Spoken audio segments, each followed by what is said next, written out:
Biasa dong, anak Iya, iya, pertama. iya. Yang Terus kedua, ketiga aman. gitu. Heeh. Terus setelah itu? Setelah itu ya, Mm-mm. alhamdulillah nggak kenapa-napa. Cuma kalau Mm-mm.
Sembilan 96,8 FM LPPL Radio Gemilang, jendela musik dan informasi.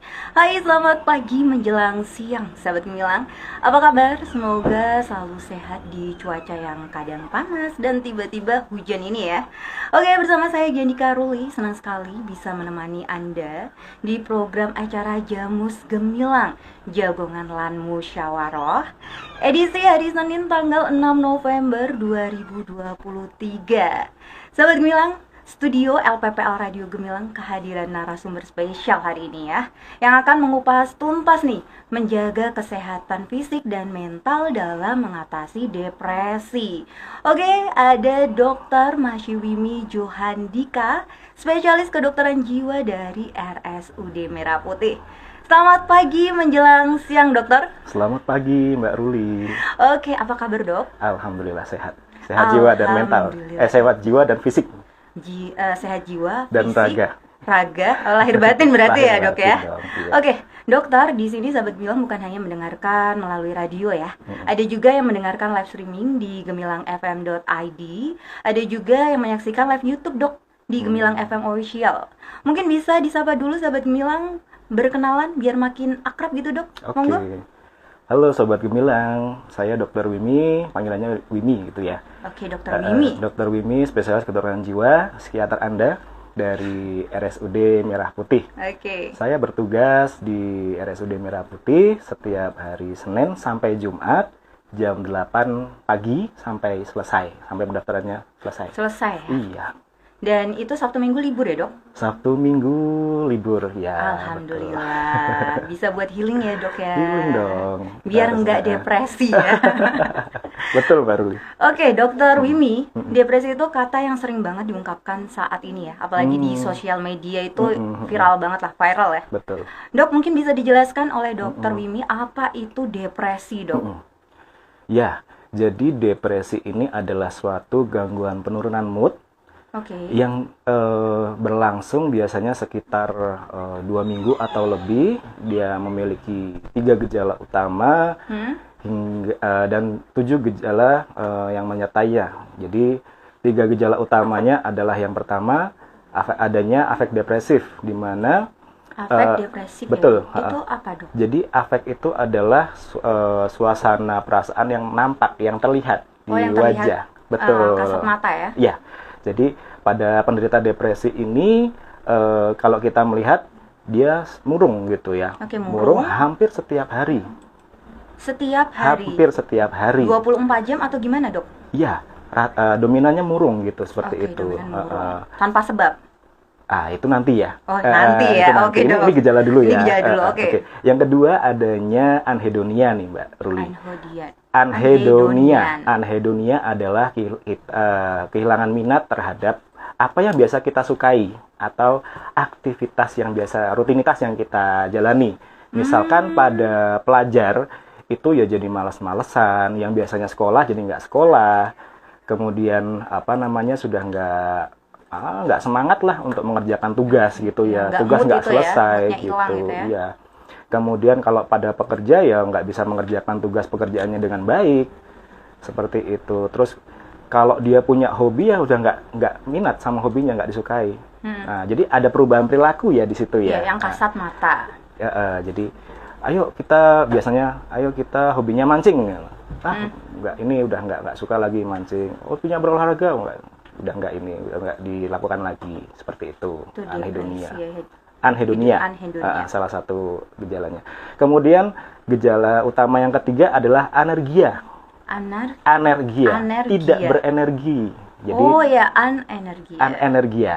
Jadi ya itu mudah lelah, kemudian energinya merasanya berkurang, jadi malas-malasan, seperti itu.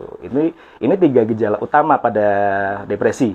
Kemudian ada 7 gejala tambahan yang menyertai, yang biasanya ini terlihat ya adanya perubahan perilaku dari penderita depresi. Yang pertama adanya gangguan tidur yang paling sering ya.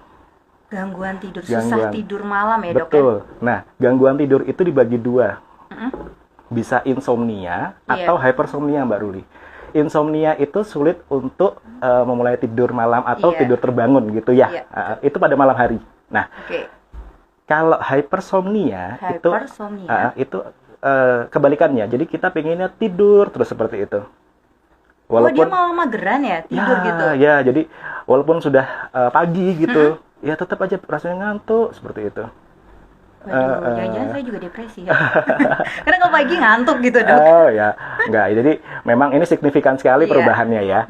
Kemudian yang kedua adalah adanya gangguan konsentrasi.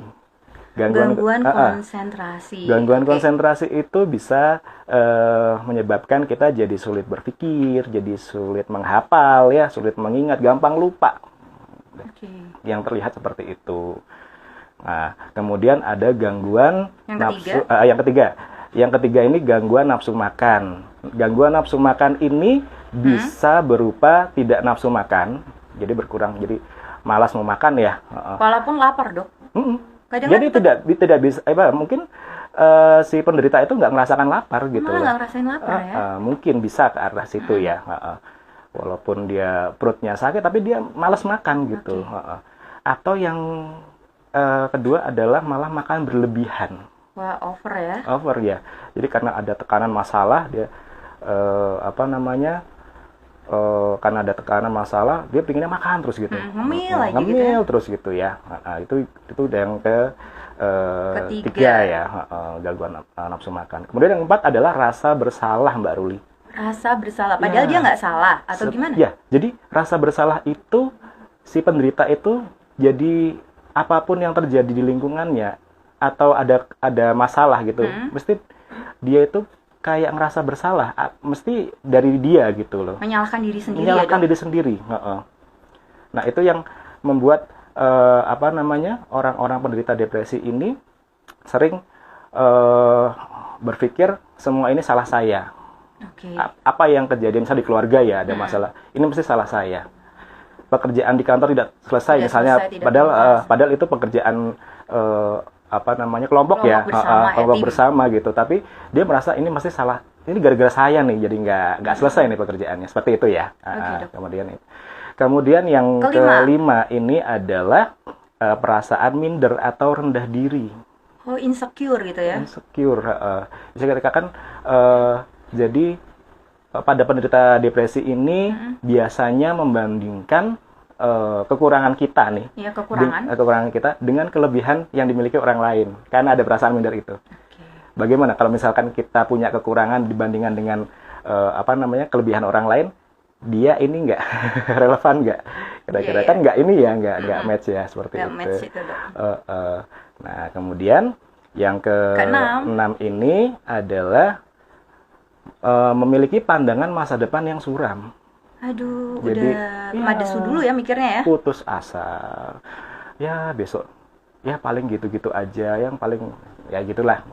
Masa depannya nggak ada itu ya, nggak ada motivasi, mimpi, nggak ada cita-cita, nggak ada harapan, nggak ada motivasi. Nah, kemudian yang ketujuh ini yang aware dan warning. Untuk warning nih? Iya, untuk penderita depresi ya. Apa, Dok? Itu memiliki ide menyakiti diri sendiri. Aduh. Nah, ya ini. hingga apa coba? Memiliki ide perilaku bunuh diri. Aduh, baik itu ide atau gagasan, pemikiran maupun sudah melakukan. Nah, itu yang harus kita kita awasi ya pada teman-teman yang mungkin memiliki keluarga atau kerabat yang memiliki gejala-gejala seperti ini. Coba tolong untuk dirangkul ya, kemudian ditanya seperti apa keadaannya seperti itu. Oke, Dokter Wimi. Memang jangan pernah meremehkan depresi ya dok jangan ya, pernah karena akibatnya memang bisa fatal tadi ya, sampai Betul. bisa percobaan bunuh diri. Iya. Nah untuk kasus yang selama ini dokter tangani itu seperti apa dok di RSUD Merah Putih? Ya, jadi manifestasi dari depresi ini kan beragam ya. Iya.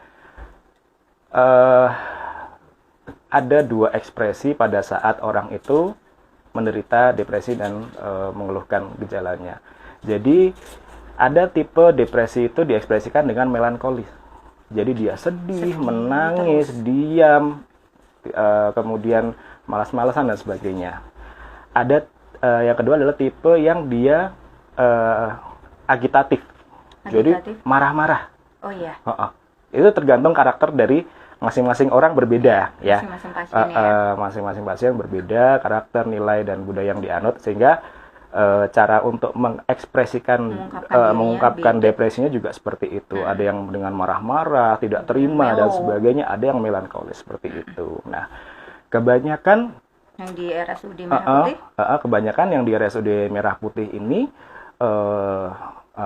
pasien-pasien ini mengeluhkan ada gejala-gejala somatik juga ya, seperti tadi sulit untuk tidur, gangguan tidur ya, tidur, gangguan nafsu makan, bahkan sampai ke gejala fisik seperti nyeri kepala, cengang dan sebagainya. Yang kemudian kita telusuri ternyata memang ada permasalahan nih di dalam kehidupannya. Entah dia memiliki perasaan harga diri yang menurun, permasalahan interpersonal, kemudian ada permasalahan yang dulu belum terselesaikan sehingga menyebabkan stres kronis ya, dan menyebabkan menyebabkan dia memiliki gejala-gejala tersebut gitu. Jadi memang gini Mbak Ruli, sebetulnya depresi sendiri itu tidak hanya berada di tingkat psikososial ya, artinya tidak hanya berada di tingkat hubungan dengan seseorang, situasi yang tidak menyenangkan dan sebagainya, atau tekanan dari luar. Depresi itu bisa datang dari tingkat molekuler. Diri sendiri atau gimana dok? Jadi di dalam tubuh kita ini terdapat beberapa neurotransmitter atau beberapa protein ya, seperti sitokin. Itu yang dihipotesiskan bisa menyebabkan orang itu menderita depresi, misalkan pada penyakit autoimun, penderita penyakit autoimun maupun penyakit yang kronis, walaupun tidak ada tekanan dari luar, dia bisa menampilkan atau menampakkan gejala seperti depresi, seperti itu. Jadi depresi ini kan sebetulnya kalau dari penyebabnya itu kan multifaktorial ya. Iya dokter. Dari biologinya ada, dari psikologisnya ada, sosialnya ada, dan spiritualnya juga ada. Jadi 4 unsur yang tergambar yang menjadi aspek untuk faktor risiko dari penyebab depresi ini. Biologi itu bisa dari genetika, bisa dari bisa dok. Bisa. Jadi tapi itu tidak terlalu berpengaruh sebetulnya Mbak Ruli. Jadi pasien-pasien orang tua dengan penderita depresi itu bisa menurunkan ke anaknya, tapi itu tidak terlalu berpengaruh ya. Yang berpengaruh penting itu sebenarnya epigenetik. Epigenetik itu bagaimana dia menginduksi atau menularkan istilahnya gangguan mental ke anaknya atau ke keluarganya dengan faktor lingkungan di keluarganya itu. Jadi pola asuhnya seperti apa, kemudian perilaku ekspresi emosinya terhadap anak itu seperti apa gitu. Walaupun si ibu itu dulunya Pernah menderita depresi kalau misalkan anaknya diasuh dengan baik, dengan benar, dengan ya, benar, kemudian ekspresi emosi terhadap anak juga baik, difasilitasi untuk support sistemnya, maka dia akan berkembang jadi anak, bertumbuh dan berkembang menjadi anak yang baik gitu loh, sehat, yang sehat, lahir batin, ya. sehat mentalnya seperti itu. Tadi biologi ya. Kemudian ada peran neurotransmitter di situ. Nah, transmitter yang di neurotransmitter itu adalah kimia otak. Jadi yang berperan di depresi ini biasanya ada keterlibatan penurunan neurotransmitter yang berupa monoamin. Monoamin itu terdiri dari serotonin, dopamin, dan norepinefrin atau noradrenalin. Seperti itu. Nah, penurunan ketiga neurotransmitter ini berperan sebagai penyebab depresi. Seperti itu. Kemudian yang kedua itu bisa dari faktor sitokin. Kalau trennya dulu kan pada saat COVID ya. Badai sitokin gitu ya. Jadi ingat dulu deh, Dok. Ya, pada saat. Jadi sitokin itu adalah protein kecil untuk yang bertanggung jawab untuk mengatur imunologi. Faktor imun dalam tubuh kita. Nah, di mana sitokin itu dia terbagi atas proinflamasi dan antiinflamasi. Nah, pada pasien-pasien yang terpapar yang proinflamasi ini, maka akan terjadi gejala-gejala depresi. Seperti itu. Ya, gangguan mood dulu ya. Gangguan mood bisa mengarah ke depresi dengan kaitannya nanti berkembang ke neurotransmitter yang saya sebutkan tadi itu yang monoamin itu, seperti itu. Itu yang kedua. Nah, kemudian yang ketiga ini dari biologi ini biasanya ada kaitannya dengan HPA aksis namanya, hipotalamus pituitary adrenal. Jadi itu adalah sebetulnya respon tubuh itu untuk mempertahankan keseimbangan pada saat kita terkena tekanan atau stresor. Di saat ada stresor, mungkin sekali dua kali HPA aksis itu akan ada umpan balik negatif itu menjadikan kita normal lagi gitu loh. Setelah kita ada kecemasan, ada tekanan nih, ada tekanan, kemudian kita mesti timbul ada kecemasan karena sesuatu itu respon kita sebagai suatu ancaman. Tapi kalau misalkan tekanan atau peristiwa itu sudah berlalu, kalau pada normalnya kecemasan sudah tidak ada. Itu sebagai respon dari HPA aksis tadi itu. Nah, apabila stres itu berulang terus ya, stres kronis gitu ya. Nah, yang terjadi adalah ada yang namanya peningkatan glukokortikoid. Nah, di situ akan menyebabkan beberapa atrofi pada ada yang namanya organ di otak namanya hipokampus. Terjadi penyusutan. Karena ada tekanan ada stres kronis itu menyebabkan singkatnya ya. Kalau misalkan saya jabarkan terlalu rinci nanti panjang. Nah, terjadi penyusutan hipokampus itu akan menyebabkan beberapa gejala seperti penurunan mood tadi dan bisa menyebabkan juga gejala-gejala depresi itu. Seperti itu.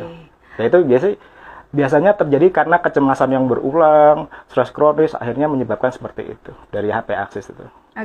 Dokter Wimi. Fenomena saat ini nggak periksa ke ahlinya tapi udah menyatakan diri sendiri saya depresi nih. Menurut dokter bagaimana dengan fenomena ini nih, Dok? Dan ini banyak loh, Dok, ini. Ya, ini ya. Jadi gimana Mbak Ruli ya kalau saya mengatakan ya. Self diagnose ya berarti ya. Self diagnose sama stigma. Karena kan gampang banget nih searching aja di Google kan. Oh, itu ciri-cirinya aku banget nih kayak gitu kan, Dok. Nah, akhirnya yang terjadi apa kalau seperti itu? Akhirnya yang terjadi dia akan lebih cemas dari sebelumnya. Betul banget, Dok. Ya. Terus akhirnya mau nggak mau dia biasanya kayak gimana sih gejalanya ngikutin aja gitu ya, Dok, ya alurnya. Itu ada yang namanya istilahnya cyberkondri. cyberkondriasis. Jadi sebetulnya dia itu tidak sampai sana, tapi karena ada peran di media sosial itu ya, atau di searching di internet itu, makanya gejalanya akan semakin bertambah. Itu yang kita khawatirkan, malah menjadi kemana-mana gitu loh. Memang harus dikonsulkan ke tenaga kesehatan jiwa atau ke yang punya peranan di situ ya, untuk bisa menegakkan diagnosis itu sebetulnya, Mbak Ruli. Harus periksa ya, Dok ya? Iya, nah kita terkendala itu dari stigma, Mbak Ruli sebetulnya. Jadi pada saat periksa, terkadang pasien itu tidak mau karena memang stigma di masyarakat ini masih mengenal gangguan jiwa itu sebagai gangguan yang tabu memalukan. yang memalukan, lemah iman lah, lemah mental lah. Iman itu pasti tuh, Dok. Banyaknya kayak gitu tuh. Iya, jadi terkadang kita juga miris ya melihat beberapa cara pandang orang ya terhadap sesuatu itu. Ya seperti kejadian dari beberapa waktu yang lalu ya, banyak yang melakukan bunuh diri ya. Teman-teman masih remaja, mahasiswa itu loncat dari gedung di Semarang itu ya, Dok. Betul, di Jogja, Semarang, dan banyak sekali peristiwa. Itu padahal masih muda sekali. Dilihat oleh teman-temannya juga kayak nggak punya masalah, tapi ternyata dia punya masalah yang akhirnya mengakibatkan seperti yang tadi dokter sampaikan. Betul, ya, menyakiti diri sendiri. Fatal sekali akhirnya. Nah, saya selalu mengatakan pada teman-teman yang penderita depresi ya, tidak ada yang namanya kegagalan pada saat kita memilih. Tidak ada yang namanya kegagalan pada saat kita memilih. Yang ada kita belajar dari kegagalan itu. Yang salah adalah apabila kamu putus asa, kemudian kamu melakukan sesuatu yang menyakiti dirimu sendiri dan menyebabkan perilaku yang fatal itu tadi. Sampai terjadi seperti bunuh diri. itu. Itu yang salah. Oke. Baik, kita break dulu ya, Dokter. Oke, Mbak Ruli. Sahabat Gemilang, jangan sia-siakan peluang bertanya ya terkait kesehatan mental, mumpung ada ahlinya, Dokter Mashiwimi Johandika, spesialis kedokteran jiwa RSUD Merah Putih. Silakan sahabat Gemilang bisa mengirim pertanyaan chat WhatsApp, kirim ke 0815 7896898.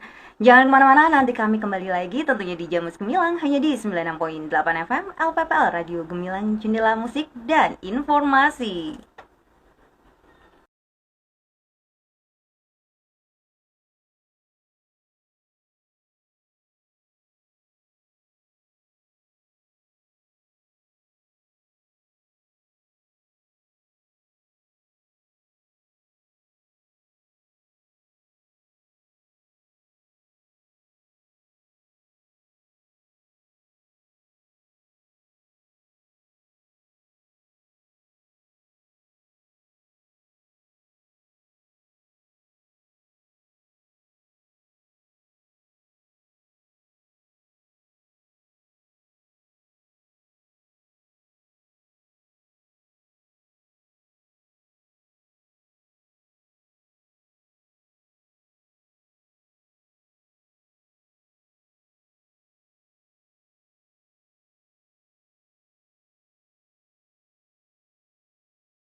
masih bersama Giandi Karuli di Jamus Gemilang, Jagongan Lan Musyawarah. Tentunya masih bersama Dr. Mashiwimi Johandika, spesialis kedokteran jiwa dari RSUD Merah Putih.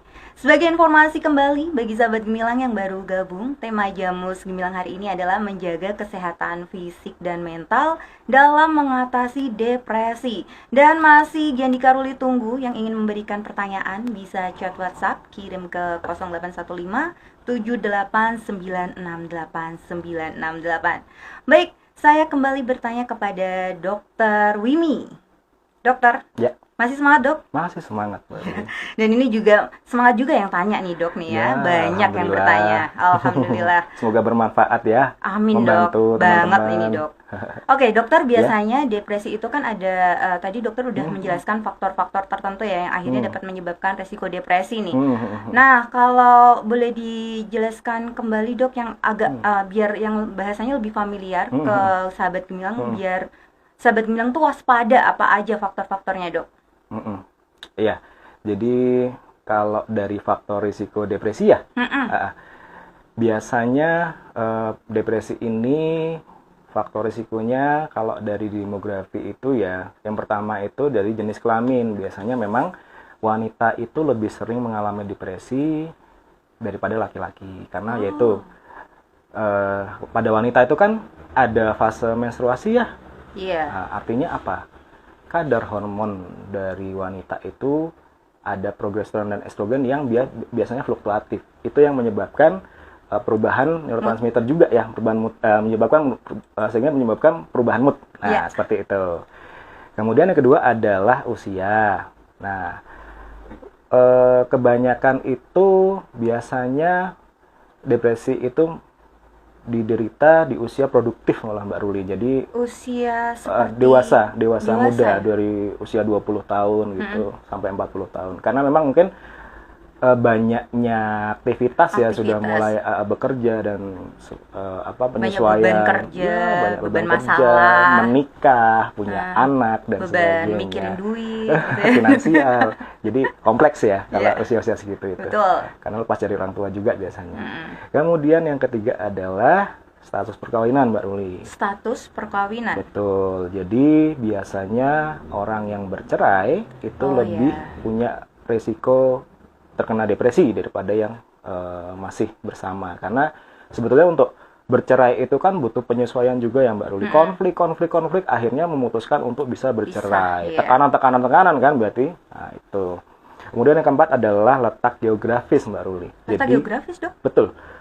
Kota, orang di perkotaan itu lebih sering terkena depresi daripada di pedesaan, dengan mungkin ya situasi suasananya di pedesaan yang mungkin orangnya secara budaya orangnya nerimo, santai, ramah, saling menyapa. Betul. Kalau di kota kan biasanya ya kompetitif ya, dan crowded dan crowded seperti itu. Kemudian yang keenam adalah faktor kepribadian Mbak Ruli. Nah, itu tadi 4 letak geografis dok. Yang kelima dulu yang kelima ya. Iya. Latar belakang keluarga Mbak Ruli. Latar belakang keluarga. Jadi kalau misalkan keluarga yang punya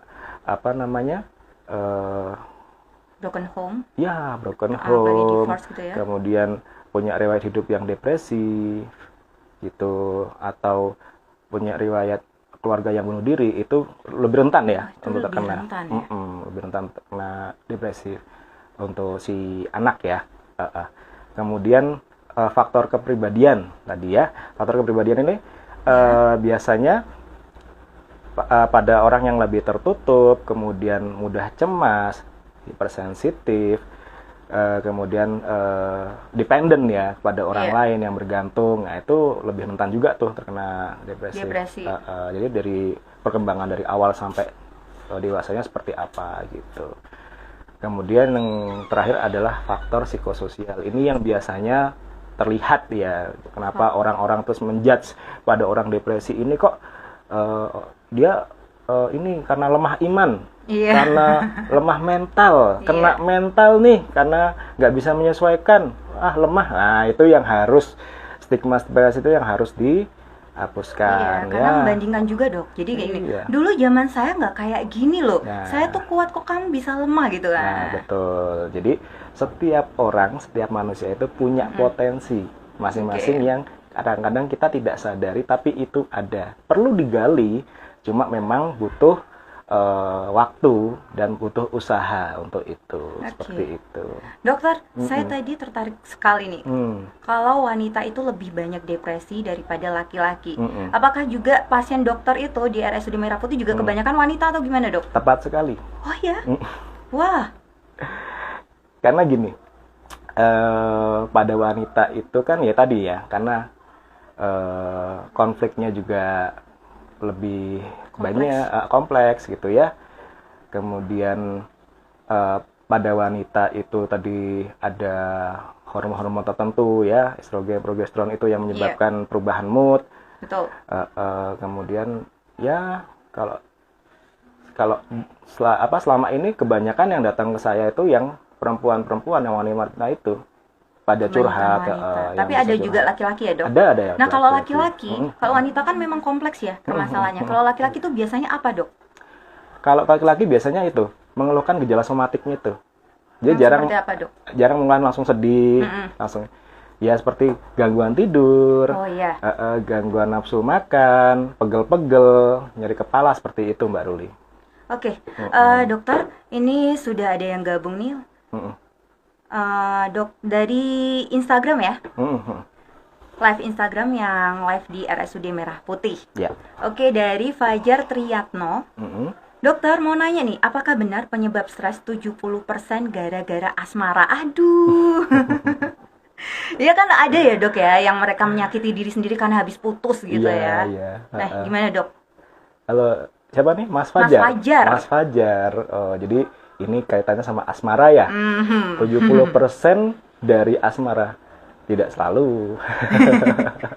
Tidak selalu ya dok ya? Tidak selalu. Tergantung di fase mana dia menderitanya gitu. Oke. Kalau memang biasanya yang asmara ini yang orang lagi mencari identitas ya. Jadi remaja, Iya, betul. dewasa muda ya bisa sih, cuma jarang ya dewasa muda itu karena biasanya dia kepribadiannya lebih matang. Ada tapi jarang ya, Ada dok, tapi ya? jarang sih sebetulnya.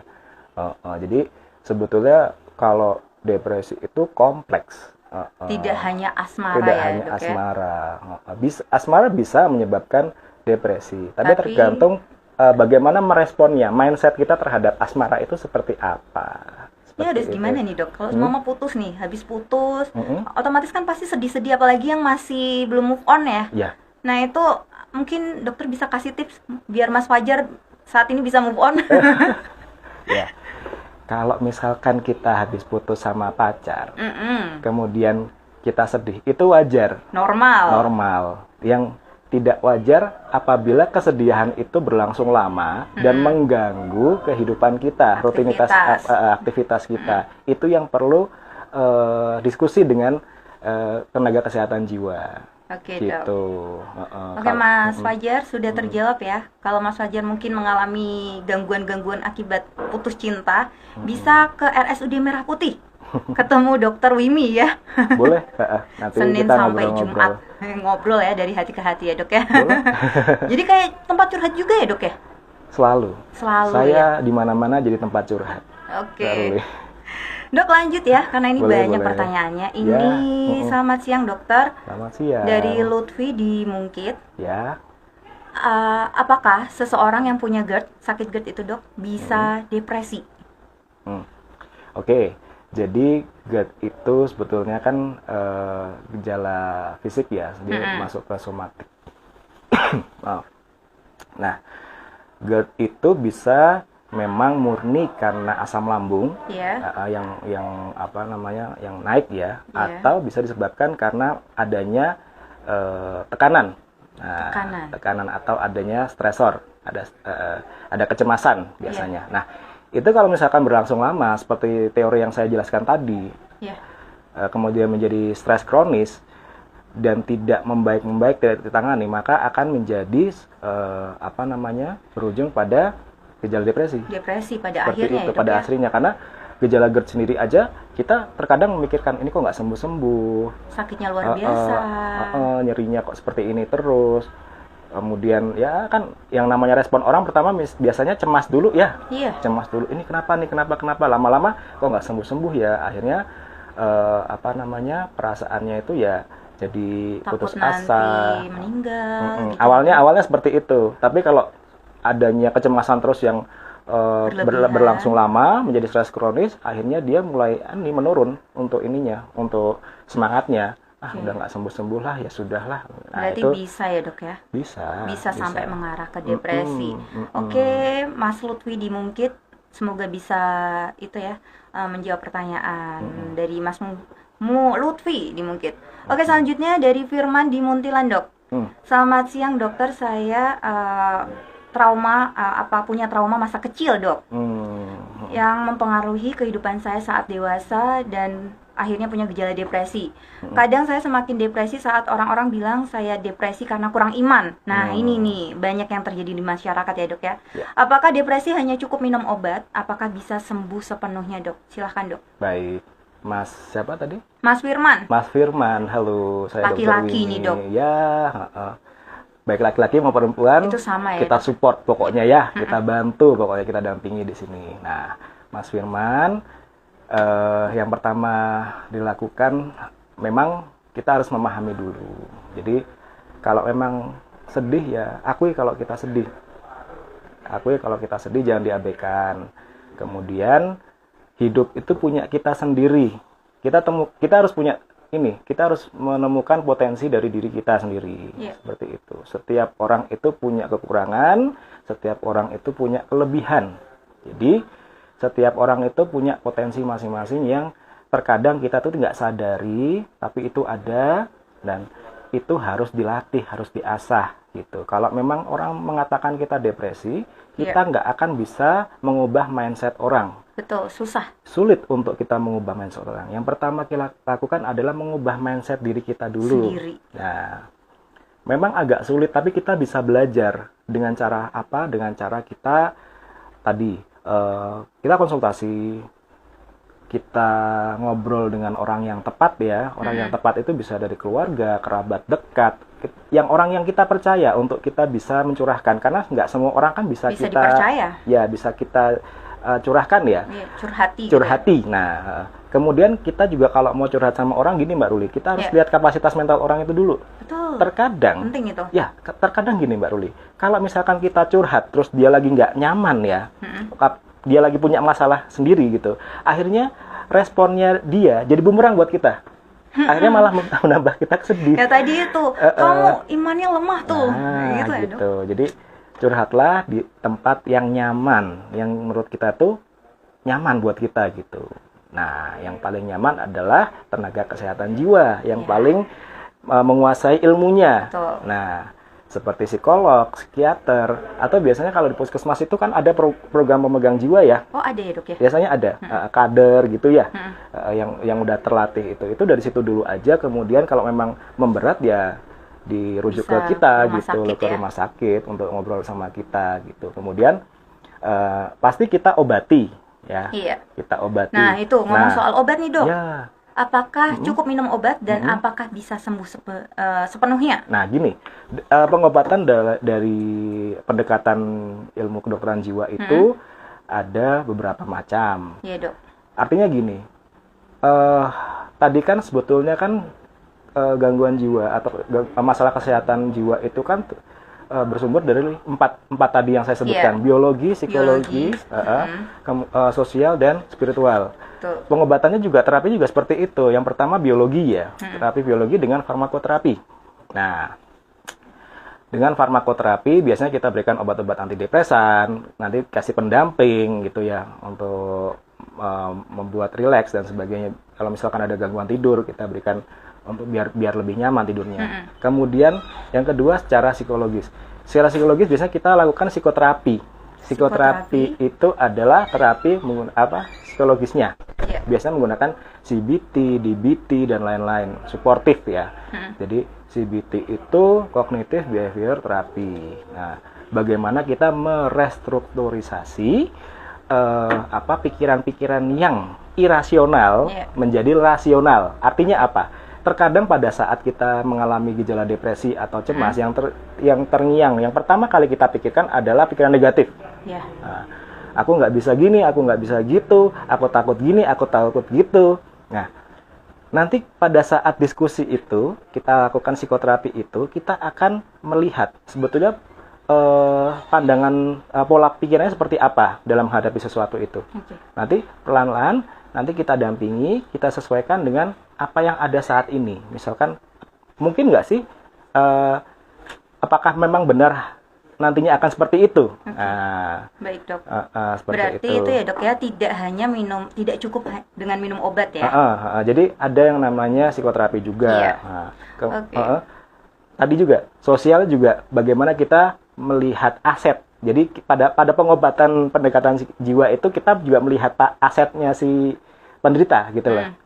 Aset itu dalam arti potensi apa yang dia miliki. Misalkan dia masih punya keluarga, bapak ibunya seperti apa, dia punya pasangan hidup seperti apa, kemudian fasilitas apa yang dia punya. Itu yang mendukung kita dalam mengarahkan si pasien itu untuk pengobatannya seperti itu. Oke, dokter, ini melalui Instagram dari akun 4 Memori ZZ. Dokter, apakah inner child bisa sembuh? Inner child itu sebenarnya karakter ya.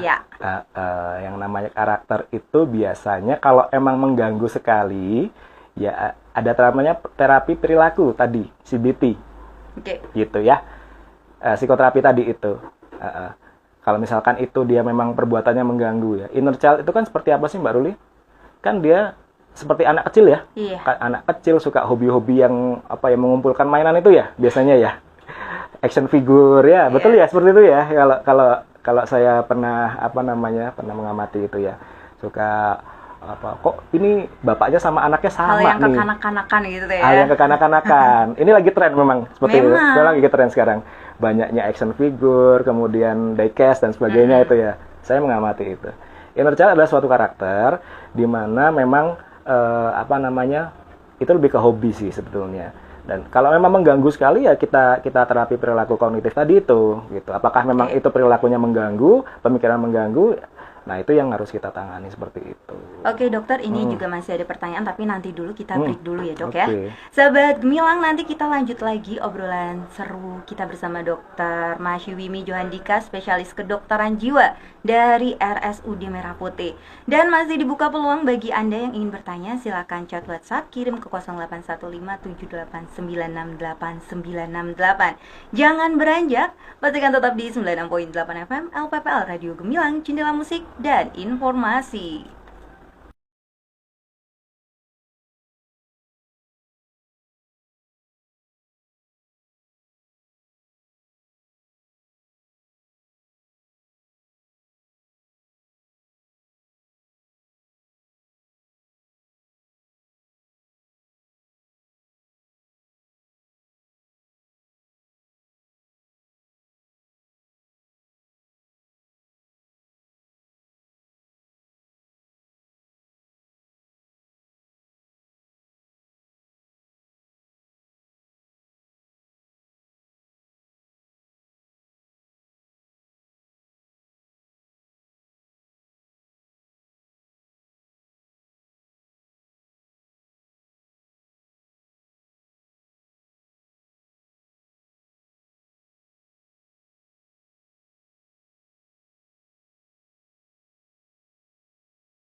Masih dari 96.8 FM LPPL Radio Gemilang, Jendela Musik dan Informasi. Terima kasih Anda masih bergabung di Jamus Gemilang, Jagongan Lan Musyawarah. Tentunya bersama saya Gendika Ruli dan Dr. Masyiwimi Johandika, spesialis kedokteran jiwa dari RSUD Merah Putih. Dokter, ngomongin kesehatan mental nih. Bagaimana menjaga kesehatan mental bagi remaja? Mereka adalah penerus generasi bangsa ya dok ya. Tantangan mereka tentu berat di era kecanggihan teknologi saat ini. Apa-apa bisa ya di HP gitu ya, di smartphone. Nah, bagaimana cara remaja untuk bisa survive dok di tengah peluang depresi yang besar ini dok? Ya, biasanya kalau saya lihat dari referensi ya, biasanya itu depresi itu gangguan masalah kesehatan mental ya, itu dimulai dari usia 14 tahun. 14 tahun, iya dok. Mulai ada mulai ada tekanan-tekanan sehingga bisa menyebabkan depresi. Nah, seperti itu. Bagaimana cara untuk remaja bisa survive ya? Jadi yang pertama dilakukan adalah mencari jati diri yang benar, yang baik. Jadi perilaku yang produktif, misalkan ya boleh gadget, cuma ini ya maksudnya teratur gitu ya. Jangan selalu gadget gitu. Harus ada waktunya harus gitu ya dok. Harus ada waktu. Menjaga olahraga, ada rutinitas olahraga yang produktif. Paling enggak seminggu itu 3 kali. Dan itu biasanya yang paling baik adalah olahraga permainan. Nah, seperti itu. Nah, sama seperti yang usia-usia lainnya ya. Iya, dok. Jadi yang dijaga adalah pertama dari fisiknya dulu. Fisiknya itu dari biologinya itu tadi. Makanan yang bergizi, kemudian berolahraga, ya, dok. Kemudian dari psikologisnya itu juga melatih mental ya, dok. Jadi dari perkembangannya waktu dulu itu seperti apa, jangan istilahnya pada remaja ini kan kaitannya kan banyak yang dibully ya, pembulian ya biasanya ya. Banyak sekali, dok. Ini dari kecil permasalahannya. juga ada. Jadi bagaimana cara remaja itu mempersiapkan potensinya dia, baik dari fisik maupun psikologisnya itu. Jadi mengembangkan pikiran-pikiran yang positif, belajar sesuatu untuk masa depan misalnya, seperti itu. Oke. Dokter, kita ke pertanyaan di WhatsApp ya. Ini tanpa nama. Mau tanya ke dokter Masyi. Dia manggilnya dokter Masyi. Boleh. Melihat permasalahan penyakit jiwa, apa nggak terpengaruh sakit jiwa juga dok? Saya dengar banyak kasus bunuh diri kok jadi kayak kebawa gitu ya dok ya. Ini gimana dok? Ya, jadi biasanya kalau kita kita mencoba untuk mengatasi permasalahan jiwa, kemudian kita terpengaruh, itu namanya terinduksi. Terinduksi dari gejala-gejalanya tersebut. Nah, jadi kita juga harus punya mental yang kuat dulu untuk bisa menghadapi orang dengan gangguan jiwa gitu loh. Bagaimana kita kalau misalkan kita tuh tidak siap secara mental, bagaimana kita bisa menangani orang lain? Iya, betul, dokter. Jadi kita kalau misalkan ingin menolong orang, ingin mencari informasi terkait itu, kita juga harus menyadari kapasitas mental kita seperti apa, baru bisa mencoba untuk istilahnya memberikan support ya kepada. Jadi kita menolong dengan kapasitas kita dulu aja lah gitu. Baik. Dokter, sayang sekali ya, ini waktunya kita ternyata sudah 1 jam dan masih banyak pertanyaan yang belum saya bacakan dan terjawab oleh dokter juga ya. Mungkin next time kita bisa ketemu lagi nih dok. Boleh banget Mbak. Boleh ya. Oke. Dokter, mungkin ada closing statement nih untuk sahabat Gemilang, silakan. Ya. Jadi kalau istilahnya pepatah Yunani kuno tuh mensana en corpore sano ya. Apa dok itu? Di dalam tubuh yang sehat terdapat jiwa yang kuat. Nah, terdapat di dalam jiwa yang kuat terdapat harapan yang hebat. Oke, dok. Catat, ini bagus buat story ini ya. Jadi fisik dan mental itu saling berhubungan. Oke, dokter. pentingnya menjaga fisik dan mental itu memberikan kita itu kehidupan yang lebih sejahtera untuk kita menentukan pilihan, kita menilai sesuatu, kita menetapkan tujuan, memberikan makna dan nilai dalam tubuh kita, dalam pikiran kita. Yang terpenting adalah mindset kita.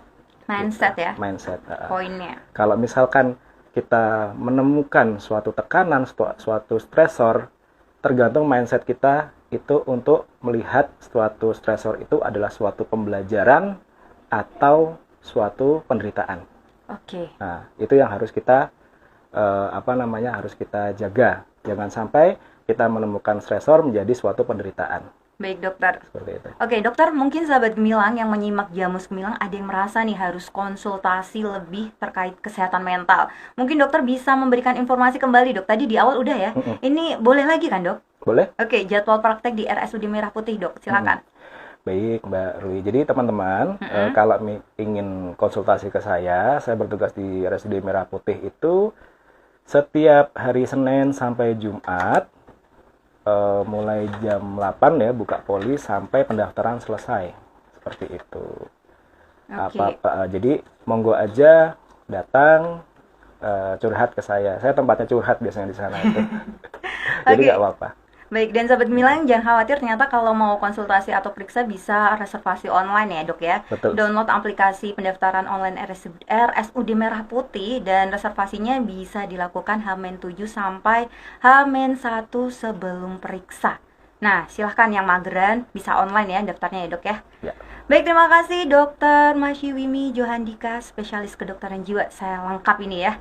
Untuk waktunya dan ilmunya hari ini dokter. Sama-sama sukses selalu. Mbak Ruli. Semoga bermanfaat ya. Insya Allah, amin. Dan semoga kita bisa ketemu di lain waktu dengan tema yang berbeda ya dok ya. Oke. Saya tunggu dok. Pak Priyo ya, minta di Jabri ya. Boleh, monggo aja. Baik sahabat Gemilang, terima kasih untuk Anda yang terus bergabung di Jamus Gemilang, Jagongan Lan Musyawaroh. Saya Giandika Ruli bersama kru Gemilang FM undur diri.